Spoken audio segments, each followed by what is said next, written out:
Le Seigneur soit avec vous.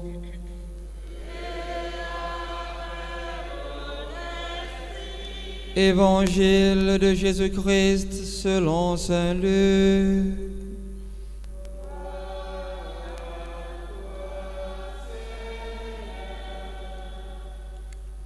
Un jour de sabbat, Jésus était entré dans la synagogue et enseignait. Il y avait là un homme dont la main droite était desséchée. Les scribes et les pharisiens observaient Jésus pour voir s'il ferait une guérison le jour du sabbat. Ils auraient ainsi un motif pour l'accuser. Mais lui, connaissant leur raisonnement, et il dit à l'homme qui avait la main desséchée, « Lève-toi et tiens-toi debout là au milieu. » L'homme se dressa et se tint debout. Jésus leur dit, « Je vous le demande, est-il permis le jour du sabbat de faire le bien ou de faire le mal, de sauver une vie ou de la perdre ?» Alors, promenant son regard sur eux tous, il dit à l'homme, « Étends la main. » Il le fit et sa main redevint normale. Quant à eux, ils furent remplis de fureur et ils discutaient entre eux sur ce qu'ils feraient à Jésus.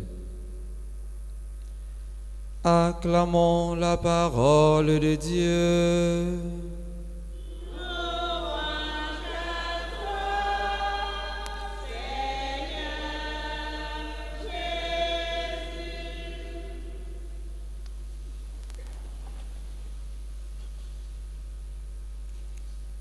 Bien-aimés du Seigneur, frères et sœurs en Jésus-Christ, loué soit Jésus-Christ.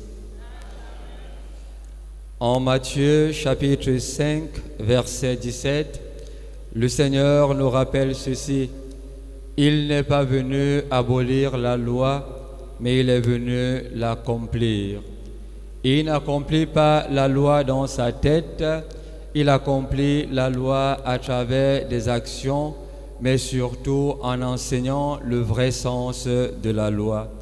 Il nous fait ainsi passer de la loi littérale, il nous fait ainsi passer de la loi rigoureuse pour pouvoir vivre l'esprit de la loi.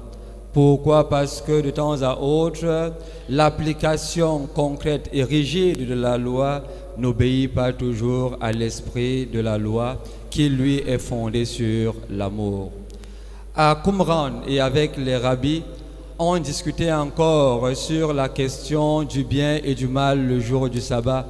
Qu'est-ce qu'il fallait faire le jour du sabbat? Lorsque son animal tombait dans un puits, est-ce qu'il fallait aller le retirer du puits? Ou alors, lorsqu'un homme était malade, comme ceux paralysés à la main desséchée, est-ce que lorsqu'on avait l'opportunité, il fallait le guérir? Alors on voyait comment les rabbins et les pharisiens, les scribes, allaient facilement tirer leur animal du puits, mais ils étaient justement acharnés à voir quelqu'un faire le bien le jour du sabbat et encore au temple. L'évangile, le chapitre 5 de Saint Luc, du verset 1 au verset 11, nous présente donc deux controverses sur le jour du sabbat. La première controverse, nous l'avons vécue la semaine dernière, lorsque justement ils sont en train d'épier les disciples de Jésus et ils disent, mais comment est-ce que le jour du sabbat, ils peuvent travailler? Ils vont cueillir du grain et ils arrivent à le moudre, alors que le repos sabbatique est un repos divin. Aujourd'hui dans le temple, le lieu de la rencontre entre l'homme et Dieu, le lieu par excellence où l'homme doit manifester son amour, ils sont incapables de pouvoir compatir avec celui qui a besoin de la compassion, c'est-à-dire de souffrir avec lui, de porter sa croix avec lui. Au contraire, il continue à nouer de pesants fardeaux sur lui pour que ce dernier, justement, soit non seulement écarté de la société, mais qu'ils enlèvent en lui la dignité d'homme. Pourquoi? Parce qu'il est malade. Bien-aimés du Seigneur, le Seigneur nous rappelle donc aujourd'hui que nous avons à mettre en application l'amour qui doit être l'accomplissement parfait de la loi.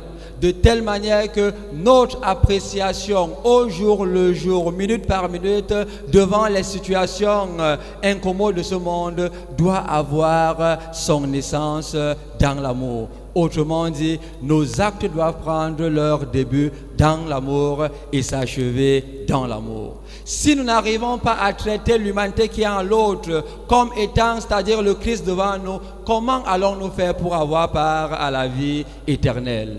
Je vous le demande, est-il permis le jour du sabbat de faire le bien ou de faire le mal? Je vous demande, dans vos familles, est-il permis à un cadet de pouvoir parler honnêtement à son aîné lorsqu'il a tort? Je vous le demande, dans vos coutumes, est-il permis justement à un simple citoyen de parler au chef du village avec vérité lorsque ce chef-là commence à se conduire avec, c'est-à-dire arrogance et commence à maltraiter le peuple? Je vous le demande, est-il permis à l'Église de pouvoir parler des affaires de la société lorsqu'elle se rend compte que ceux qui justement ont la charge de pouvoir prendre soin de la société n'en prennent pas soin comme il le faut? Ils ne mettent plus l'homme au centre de leurs activités, ils ne mettent plus l'homme au centre de leurs décisions.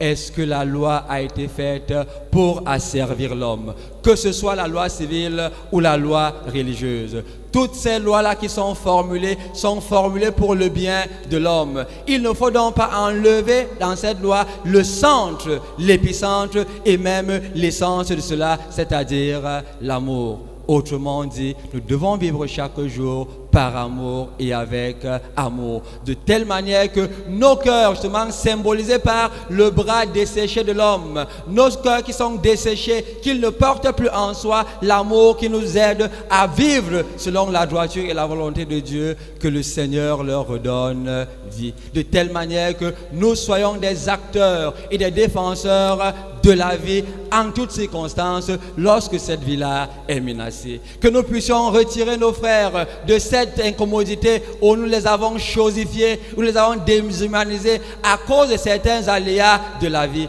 Que nous soyons capables de redonner la dignité à notre servant à la maison. Il est un homme comme nous, que nous puissions manger avec lui, partager avec nos problèmes, parce que le fait qu'il soit notre serviteur ne lui enlève pas l'intelligence. Il est capable de nous donner un conseil. Nous avons donc à l'écouter. Au travail, que nous soyons capables de vivre avec nos collaborateurs comme une famille des enfants de Dieu et non pas de les martyriser au jour en disant la loi me donne l'autorisation de vie ou de mort sur un tel ou un tel. Alors je lui dis viens, il vient, va et il va. Non, si le Seigneur t'a mis avec lui, c'est pour que tu puisses l'aider à se construire, à grandir, à pouvoir retrouver vie au milieu de la société et également au milieu de l'Église. Voilà la charge qui est la nôtre aujourd'hui. Voilà pourquoi le Seigneur, en ce matin, nous demande à Dieu la grâce de l'humilité. L'humilité envers nos frères, l'humilité envers la parole de Dieu,